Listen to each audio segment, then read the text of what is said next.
Bago po tayo magsimula, tayo po ay manalangin sa Panginoon. Our Heavenly Father, we thank you, Lord, sa buhay na pinagkaloob niyo sa amin. We thank you for thy righteousness through Christ Jesus, Lord God, na pinagkaloob niyo po sa amin. We thank you, Lord, sa incarnation ni Christ, that we may come to you and call you our Father, Lord God. Sa araw na ito, Lord, we pray na tulungan niyo po kami sa aming pag-aaral ng inyong salita. Turuan niyo po kami sa pamamagitan ng banal na Espiritu. Sanctify us, Lord. Make us holy before you. That we may be worthy, Lord God, sa inyong harapan. Tulungan niyo po kami sa aming mga struggles, sa aming daily endeavors in your kingdom. And continue on sanctifying us. In Jesus' name we pray. Amen. So maiksi lang po ang nai-prepare ko na topic to end our year. Sana ay ma-encourage tayong lahat. Be perfect. Kapag naririnig natin yung salitang perfect, na-antagonize agad tayo. Usually, yan yung mga dahilan or yan yung mga ginagamit kapag nagkagulo, nag-away. Pasensya ka na, hindi ako perfect eh. Pasensya ka na, ganito ako eh. Hindi ka perfect, para dyan, hindi ka ano. We demand perfection. Meron tayong degree of demand na nire-require sa bawat tao, sa anak siguro natin, or sa magulang natin. Naghahanap tayo ng perfect father, perfect mother, perfect brother. Be perfect. Now, the principle of perfection,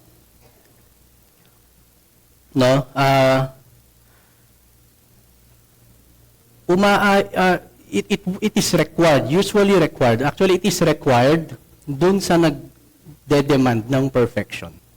He defines what is perfect. Diba? Okay? So before everything else, tayo po ay magbasa ng saglit sa scripture. Matthew 5:43, you have heard that it was said, you shall love your neighbor and hate your enemy, but I say to you, love your enemies and pray for those who persecute you, so that you may be sons of your Father who is in heaven, for he makes his sun rise on evil and on the good, and sends rain on the just and on the unjust. Matthew 5:46, for if you love those who love you, what reward do you have? Do not even the tax collectors do the same? And if you greet only your brothers, what more are you doing than others? Do not even the Gentiles do the same? You therefore must be perfect, as your heavenly Father is perfect. What is perfect anyway? Kaya ba natin maging perfect? Sino rito ang perfect? Pag sinabi nating perfect, ang pinaka-common na nakikita ko, pag nakita ka nilang umattend sa isang born-again Christian church, or nakita ka nilang nag-preach sa pulpit, tapos, parang pupulaan ka na sa magde-demand na bigla ang society sa'yo ng perfection. Suddenly, sinless ka na dapat. Or, meron pa akong nakausap nun, sabi niya bakit ako attend sa Christian church? Hindi naman ako perfect. Diyan, perfect ang hinahanap ng Panginoon sabi niya. Okay, ako sa kanya. Kayo dyan, you always play perfect, sabi nila, di ba? Or sometimes, may naririnig ako, pag nababanggit ko yung verse na you must be therefore be perfect, or you must be holy, for I am holy, sabi ng Lord. Ikaw naman, Elis, nagbibitiw ka ng mga salitang verse na yan, nakaka-discourage yan sa mga kapatiran, para bang dinedemand sa kanila ng Lord, di perfect, that's impossible. Di ba? So what is perfect anyway? In the simplest terms, in the simplest definitions, being perfect means being entirely without fault or defect. Makikita natin yan sa Old Testament, yung mga sheep, yung mga lamb, yung lambs without blemish, sabi ng Panginoon, or blameless. Ang example ng mga blamelessness natin, si Job, si Melchizedek, bagamat tao ang niya, rin siya na blameless and righteous, and ganoon din si Noah or si Abraham. Nasisira yung signal. Okay. And the other definition is satisfying all requirements. So kung may satisfying all requirements, may nagre-require ng perfection. For example, perfect ako sa requirement ng misis ko. perfectly guwapo, ganon. Di ba? Perfect yung character, di ba? Perfect yung mga luto, ganon. Bagamat I'm imperfect on my own, sa tingin niya, I'm perfect for her and she's perfect for me. Tama? Perfection or on a lighter na definition, for example, naghahanap tayo ng sahog. Sino rito ang mahilig mamalengke? Kung magluluto tayo ng nilaga, maraming mga potatoes, mga repolyo na ganun, but kukunin mo yung isa, this one is perfect. It fits yung requirement mo. Hindi ka kukuha ng repolyo na ganyang kalaki kasi ikaw lang ang kakain. Therefore, it fits yung requirement mo. So, you will call yung item or yung vegetable perfect. And the third, corresponding to an ideal standard or abstract concept. Perfect siya according dun sa ideal. For example, perfect yung idea na nilagay mo accordingly dun sa needs ng music team. Perfect yung tunog ng gitara mo. Perfect yung military siguro. Pag may military conquest tulad ni Hitler, meron siyang idea ng perfection. Taking over the world, i-experiment ang mga Jews, ganon. Yun ang definition nila ng perfect. Marami tayong definition ng perfection. But when God requires us to be perfect, suddenly we fall apart. Pero in the Bible, lahat ng commands ng Panginoon ay hindi unrealistic or absurd.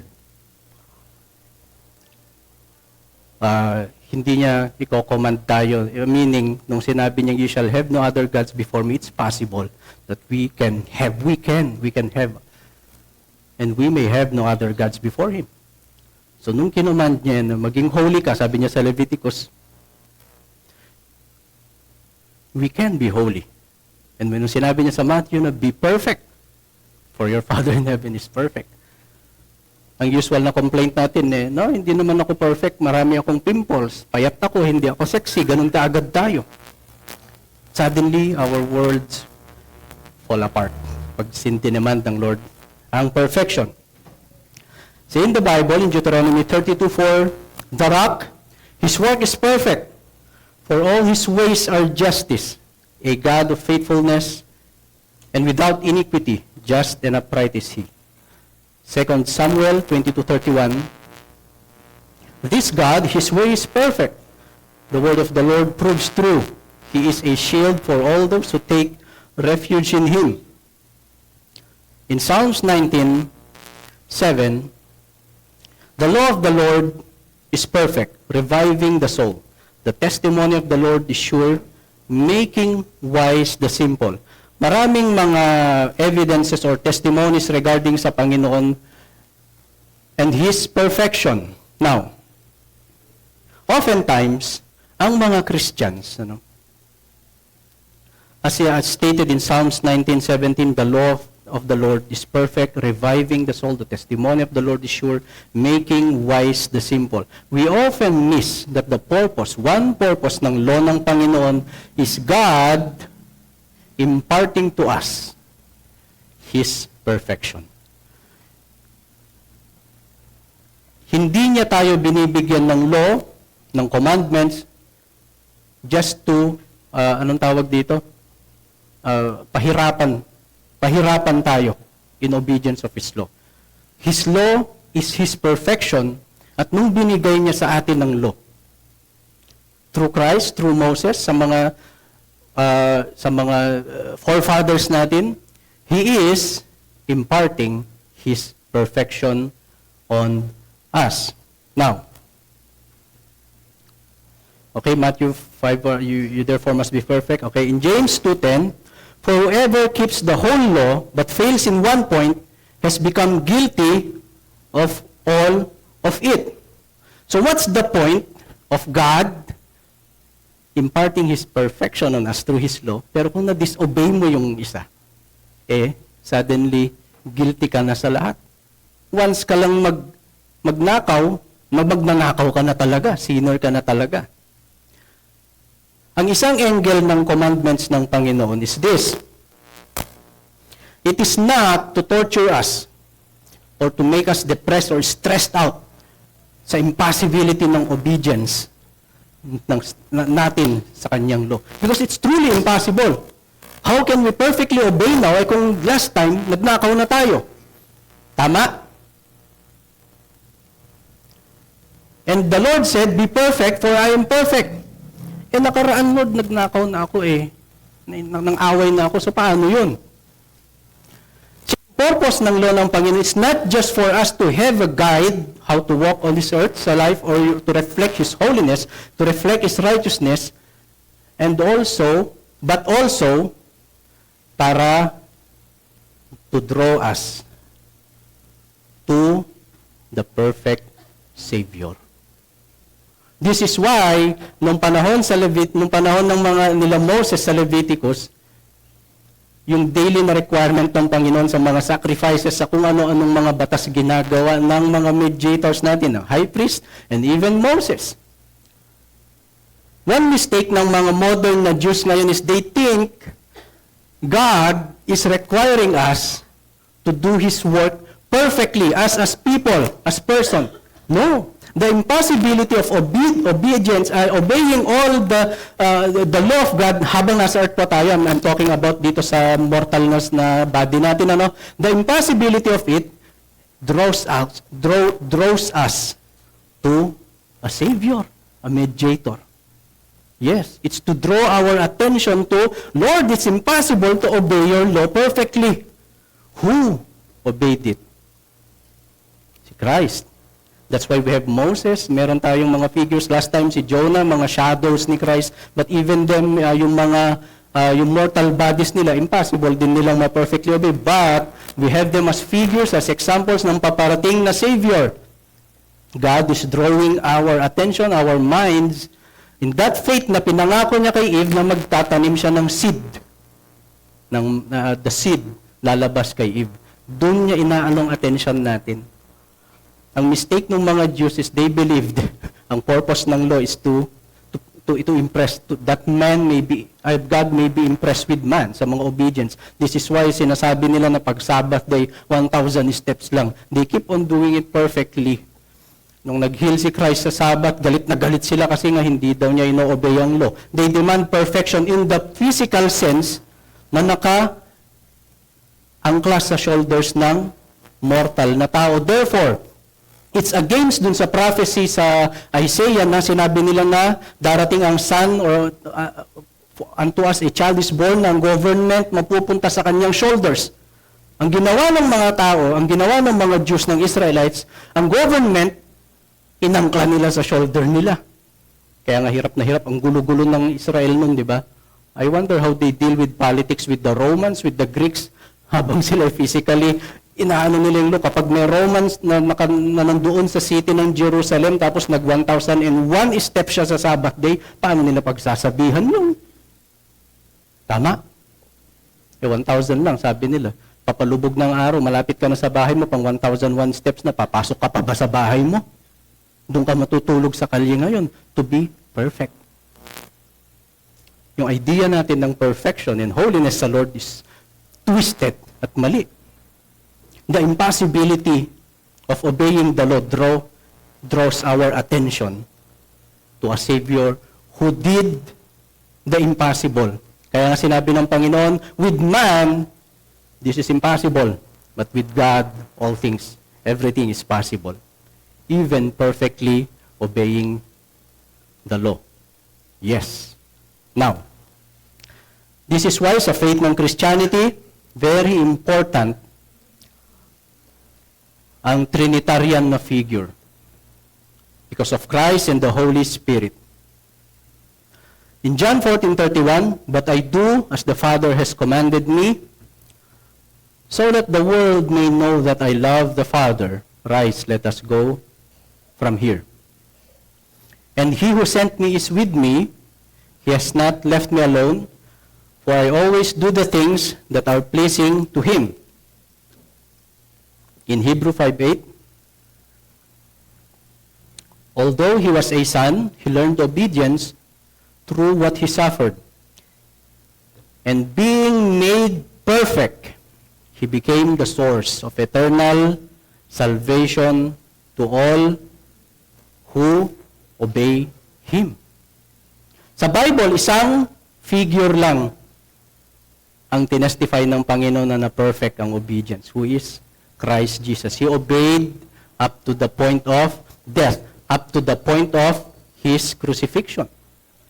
Hindi nga siya nag-grumble kahit nasa cross na siya. Tayo mga Christians, konting discomfort lang, reklamo ka agad. But Christ, He was like a sheep led to slaughter na hindi niya inopen ang mouth niya. Not a single complaint.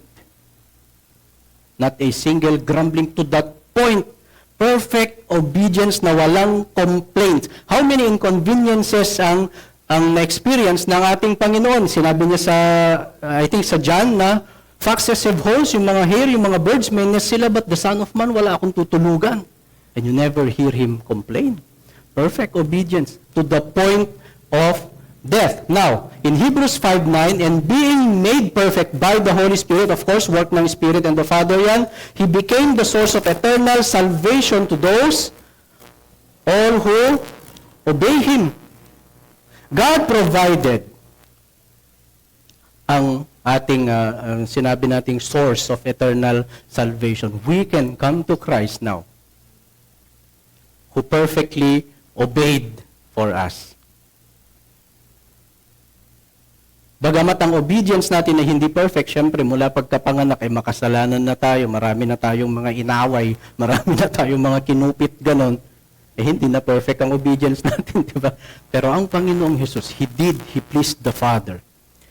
I do as the Father has commanded me, so that the world may know that I love the Father, for I always do the things that are pleasing to Him. Meaning, He truly impressed God. Hindi yung mga, ano pong tawag na, Pharisees. Mga Pariseo na pinipilit nilang maging perfect sa mata ng Panginoon. Okay. Now, in Isaiah 53:11, out of the anguish of his soul, he shall see and be satisfied. By his knowledge shall the righteous one, my servant, who is Christ, make many to be accounted righteous, and he shall bear their iniquities. Therefore I will divide him a portion with the many, and he shall divide the spoil with the strong, because he poured out his soul to death and was numbered with the transgressors. Yet he bore the sin of many and make intercession for the transgressors. In Ephesians 1:4, in love he predestined us for adoption to himself as sons through Jesus Christ, according to the purpose of his will. In John 1:12, but to all who did receive him, who believe in his name, he gave the right to become children of God, who were born not of blood, not of the will of the flesh, nor of the will of man, but of God. In Galatians 3:25, but now that faith has come, we are no longer under a guardian, for in Christ Jesus you are all sons of God through faith. See what kind of love the Father has given to us, that we should be called children of God, and so we are. The reason why the world does not know us is that it did not know Him. In 2 Corinthians 5:21, for our sake He made Him to be sin who knew no sin, so that in Him we might become the righteousness of God. Now through Christ Jesus, through the virtue of His work, He perfectly obeyed the Father. He paid the sins, He paid the demands, the perfect demand ng law. He paid perfectly. He adopted us to be sons of God. Actually, ganito yan. When God adopted us to be His sons, ang requirement ng Lord is a perfect son. Hindi po pwedeng half Christian, half demon, or half half Christian. Hindi po, I mean gano'n. Either life or death, darkness or light. Ang requirement ng Lord. That's why He has only one Son, Christ Jesus. Now, Christ Jesus, let's put it this way. For example, sa house natin, may isa kang anak. Yung anak mo, yun lang yung anak mo. That son is the perfect child sa'yo. And then yung anak mo na yun, he meets all your demands, your requirements, then nag-uwi siya ng isang bata na hindi talaga favor sa'yo. But your son said, sabihin niya sa'yo, Lord, ako na ang Father, ako nang bahala sa lahat ng mga sins niya. I adopt him, titignan mo siya ngayon na true na son mo rin, at lahat ng problem sa kanya, ako na ang magbabayad. Lahat ng obedience na i-require mo sa kanya, ako na ang mag-o-obey. Ganon ang ginawa ng Panginoong Jesus sa atin. He obeyed perfectly for us. He paid the price perfectly for us. Therefore, He will sanctify us. Ite-train din. Hindi naman pwedeng ampun ka lang dun sa bahay na yun, ikaw pa rin yung batang kanal na pinulot sa labas. Yes, hindi mo pwedeng ipasok ang kultura mo sa kingdom ng Panginoon. Kaya nga isasanctify ka ng Holy Spirit para mag-fit in ka. And habang sinasanctify ka ng Holy Spirit, perfect ang tingin ng Panginoon sa'yo. Isn't it good to see it that way? God already adopted us as sons and daughters.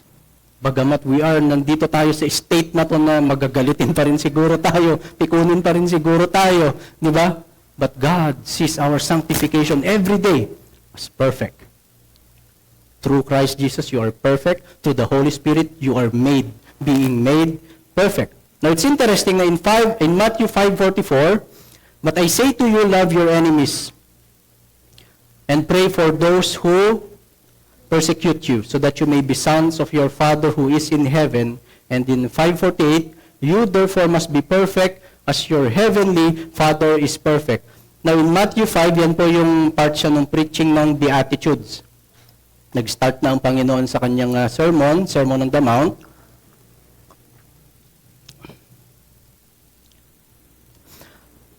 Have you noticed one thing dyan sa verses?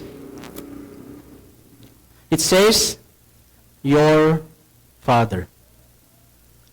Now, it's an echo ng ancient times sa Leviticus 11:44. For I am the Lord your God, sabi ng Panginoon, consecrate yourselves therefore and be holy, for I am holy. Nowhere in the Bible ang sinabi sa law ni Moses na, be holy for your Father in heaven, like your Father in heaven. Hindi pa kasi nire-reveal si Christ. But in the New Testament, ni-reveal na ng Panginoong Jesus ang purpose, ang divine perfect sanctification through the law, your Father. Hindi niya sinabi na you must be perfect, for the Lord is perfect. No. He connected us. My Father is now also your Father. See, yung Sermon on the Mount, hindi yan para sa mga, ang tawag doon, yung mga unbelievers. Dineliver niya yan to tell us, this is how you live like your Father. Teach us how to pray. Sabi nila, Peter noon, sinabi niya, pray like this, our Father. Sa Israel noon, kapag nagpe-pray sila sa Panginoon, Moses, Moses! Ganun lang sila. May problema ako, Moses, Moses! Ganun. Pero ngayon, sabi ni Christ, our Father, He is now your Father. Dito pa lang, sa Sermon on the Mount pa lang, completed na. In-establish na ng Panginoon ang foundation ng newness ng life. Jews, Hebrews, Gentiles, Romans, Greeks, noong time na yun, Italians, Europeans, siguro noong time na yun, kung may mga nakakarating man, He is now your Father. If you believe in the works of the Son. Kaya until now, ang mga modern na Jews and sa Israel, they are still waiting for their king. Because they do not believe sa works ng Son. They still try to impress ang God the Father by their works. Hinihintay pa rin nila yung king na yun na magliligtas sa kanila mula sa whatever chaos, kung ano man ang meron kaguluhan sa nations nila ngayon. Because they do not believe that Christ already did the work for them. Bakit nga ba? Kapag tinanggap natin na si Christ ang gumawa ng trabaho para sa atin, it removes the desire to be like God. Yan ang ayaw na ayaw natin . Yes, it's in our nature to want to become like God. At ang isang result ng work ni Christ is for us to not become like God. I-remove niya yan . Hindi ko pala kaya, Lord. Si Christ pala ang makakagawa ng obedience na yun para sa akin. Okay. In Hebrews 10:14, for by a single offering, He has perfected for all time who are being sanctified. Count it all joy, my brothers, when you meet trials of various kinds, for you know that the testing of your faith produces steadfastness, and let steadfastness have its full effect, that you may be perfect and complete, lacking in nothing. Now, in Hebrews 10:4, ano ang testament or testimony ng Panginoon regarding sa atin? He has perfected. Tapos na. He already obeyed perfectly for all time. Ibig sabihin, pag all time, past, present, and future, to those who are being sanctified now. It's a present na term. Past tense yung ginawa ng Panginoon for all time, ibig sabihin, applied na siya retroactively or future, in a future sense, for those who are being sanctified now. When we say sanctified, it's the work of the Holy Spirit na hindi lang yan yung, anong tawag dito? Yung ginagawa ng mga karamihang mga churches nga na pag nasasanctify sila, yung giniginaw, nag-chill sila habang tumutugtog yung mga magagandang music, tapos nanginginig-ginig sila, oh, the Holy Spirit is here, ganon. No! When we say we are being sanctified, it means we are being shaped. Minomold tayo, tinatransform tayo. By what standard? The perfection of Christ. Even ang principle ng sanctification is pati sa houses natin, pati sa magulang, sinasanctify nyo rin ang mga anak ninyo. Halimbawa, pinapason nyo sa kanilang mga ideals nila. Ang government, even the government is sanctifying its people. Inaano nila yung ideals nila na okay lang yung mga flood control, okay lang ang mga corruption. Yes, sinasanctify din tayo ni Satan, actually ng enemies, to his own image na okay lang ang mga sexual immorality, okay lang ang mga ganyan, okay lang mga ganun. Yes. Yun ang standard ng sanctification nila. But the sanctification of the Holy Spirit is Christ's perfection. And when Christ perfected, anong na-perfect niya? The law of God.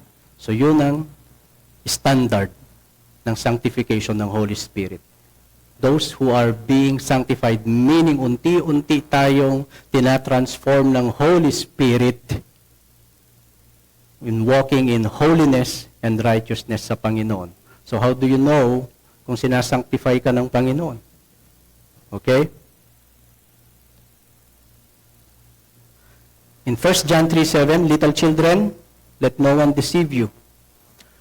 Whoever practices righteousness is righteous, as he is righteous. See, ang sanctification, it's actually interesting ang mystery ng Panginoon. Ang Holy Spirit ang nagtatransform sa heart natin.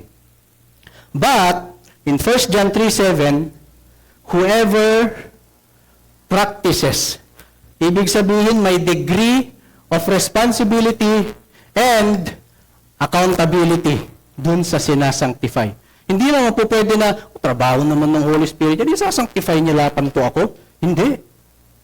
May standard yung sanctification na yun. The Holy Spirit will not sanctify you if, in the first place, you never knew Christ Jesus, you never knew the law of God. Paano kanya isasanctify na hindi ka naman dadaya sa tindahan mo kung hindi mo naman alam yung law ng Panginoon regarding sa tamang timbangan?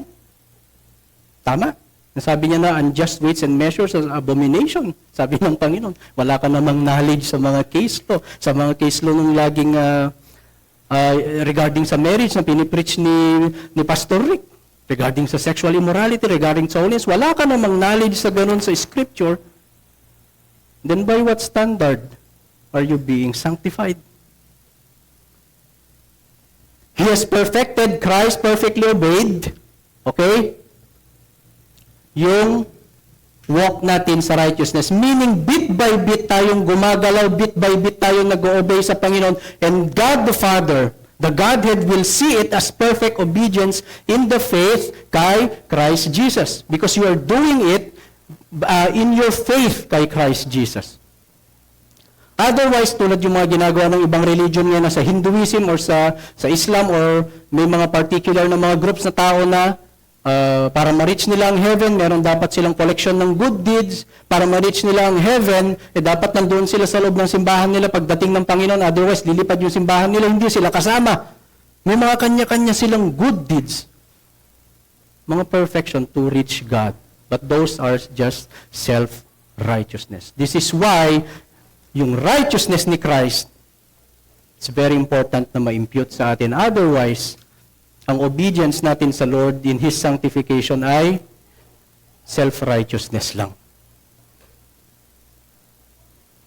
Kaya sa Christian faith, it's very important ang doctrine ng Trinity. It's not just God the Father na galit lang sa atin. It's not even na may kasama si Mary. No. It's Father, Son, and the Holy Spirit. They work in unity to deliver mercy, justice, and righteousness, and grace sa kanyang children. Christ perfected, and those who believe, sabi ng Panginoon, perfect na rin ang obedience nyo, being sanctified by the Holy Spirit. Ibig sabihin, day by day, you are increasing in loving the Lord. Day by day, you are increasing in loving your neighbor. Bit by bit, you are being born again. When God said, His mercies are renewed every morning, ibig sabihin, every day, every moment, binoborn again ka ng Holy Spirit. And that's how gracious God is. He can always, yung papatulang kanya sa isang bit lang ng kasalanan, he has the right to do so, but no, day by day, we are being sanctified. Why? Why are we being sanctified? Because Christ has perfected His obedience. So, ang bawat obedience pala natin sa Panginoon dito sa simbahan na to, it's perfect. It's perfected na sa Panginoong Jesus. God sees Christ's righteousness, holiness, and perfection in us. Hindi yung willfully tayong magkakasala, meaning our walk in repentance, our walk in holiness. Nag-i-improve bit by bit, step by step, nag-i-improve ang life natin.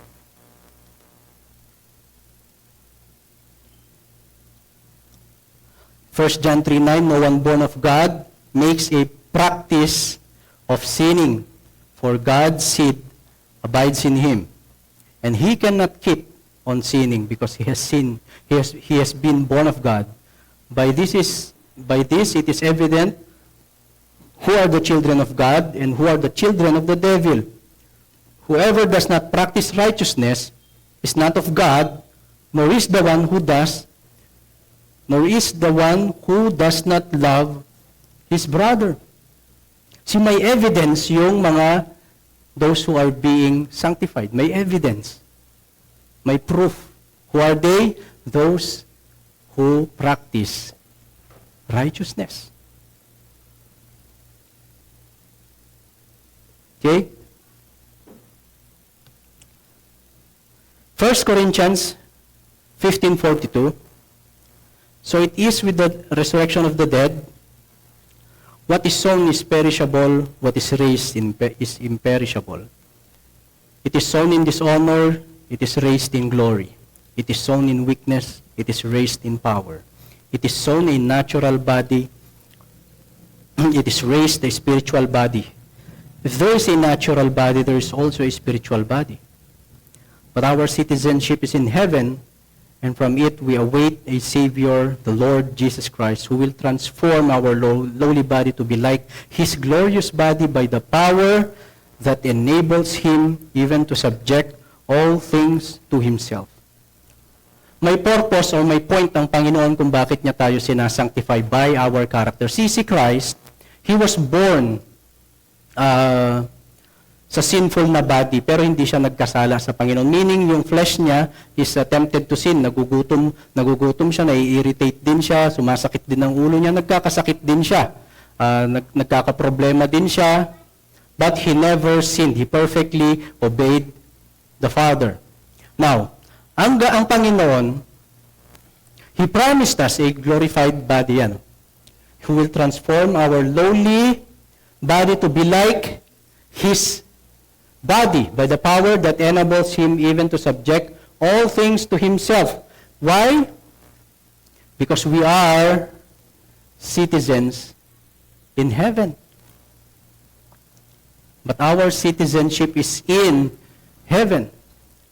See, ang isang purpose ng law ng Panginoon is not just to direct our attention to Christ Jesus. It is also to prepare us for our citizenship in heaven. Eh kung ayaw nating mag-obey sa Panginoon, why would He raise us up as a citizen in heaven? A citizen of hell, pwede siguro. Yes. Kaya nga very important ang submission natin sa law ng Panginoon eh. Because ang law ng Lord, He revives the soul, sabi sa Psalms eh. It's a way of the sanctification. It's a way ng Lord to transform us into perfection. It's to establish ang dominance or dominion ni Christ over us na si Christ lang ang makaka-obey perfectly. Huwag po nating i-antagonize ang law ng Panginoon because it revives the soul, sabi ng Panginoon. It's the source of life, the source of salvation sa ating lahat. Okay? And it is our citizenship in heaven. And by the time na nasa scripture reading kanina, by the blink of an eye, we will be transformed ng katulad ng body ng Panginoong Yesus. So you mean, pag gwapo ka, mas gumwapo pa, perfectly gwapo na. Di ba? Yes. Yes, perfect ang skin. Sino rito nagdidream ng perfect ang skin para hindi na kayo mag-skincare? Yes, perfection. Glory, hindi mai-imagine ng human comprehension yung perfection, yung glorified body na yun. Hindi nga siya ma-identify ng mga nasa earth nung nag-appear si Christ from the tomb, yung napagkamalan siyang gardener. Hindi siya na-identify ng dalawang disciple niya na naglalakad sa road, sa highway. Yes, because it is not of this world yung body na yun. And only yung body na yun, ma-attain lang yung perfect body na yun, if the person was sanctified perfectly by the Holy Spirit.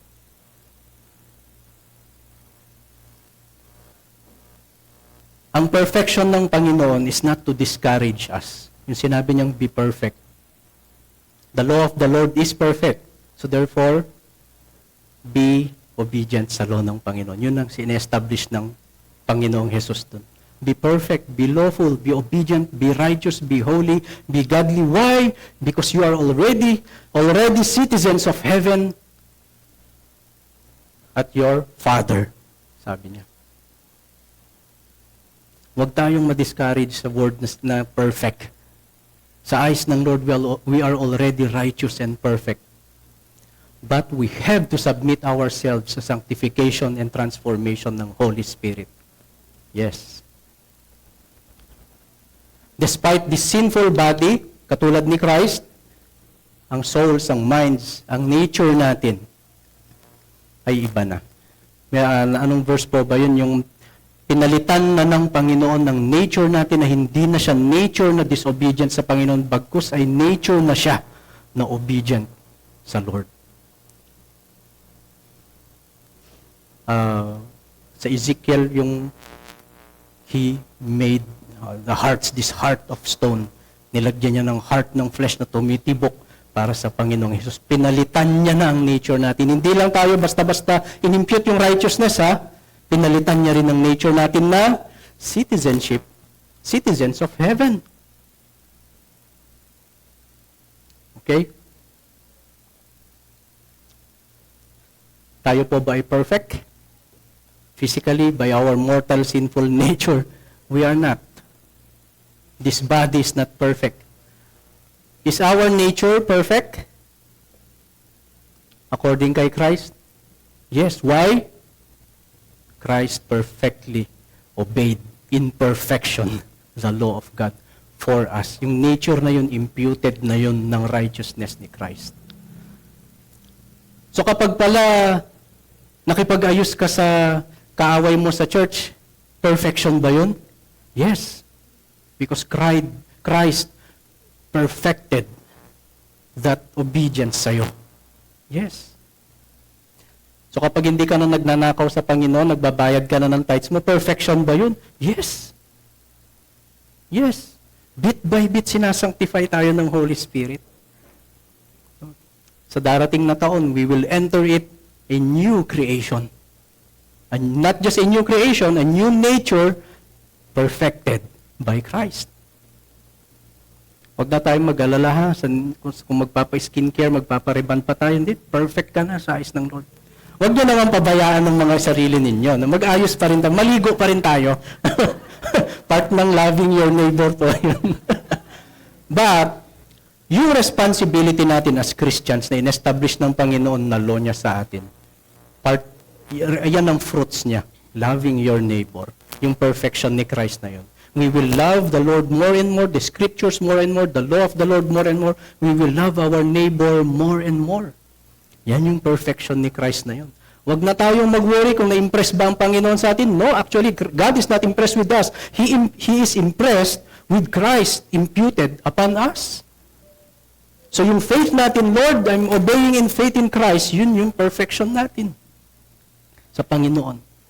We celebrate because we are already adopted as sons and daughters, as citizens in heaven, waiting for the glorified na body like Christ Jesus.